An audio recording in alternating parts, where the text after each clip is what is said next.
नमस्कार विद्यार्थी मित्रांनो, माझे नाव आर्या अशोक ने आहे। माझ्या शाळेचे नाव जिल्हा परिषद प्राथमिक शाळा सय्यद वरवडे।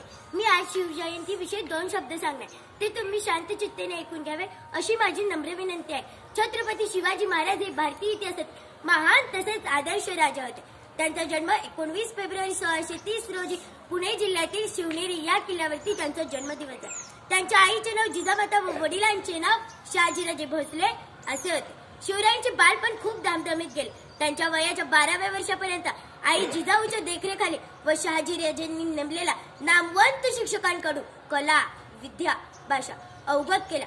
शिवरायांपूर्वी सुमारे 400 वर्षे महाराष्ट्रात स्वराज्य नव्हते। महाराष्ट्राचा बहुतांश भाग अहमदनगरच्या निजामशाह व विजापूरच्या आदिलशाह यांच्या सत्तेत होता। या विरुद्ध लढण्यासाठी व जनतेला कायमचे सुखी करण्यासाठी शिवरायांनी स्वराज्याचे कार्य हाती घेतले। स्वराज्याचे पवित्र कार्य हाती घेतले।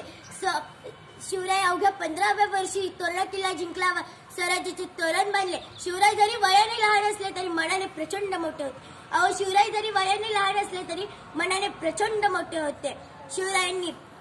शिवरायांनी विजापूरच्या दरबारातील भारी सरदार अफजल खानापेक्षा शक्तीपेक्षा युक्तीने श्रेष्ठ धुळीस मिळवले।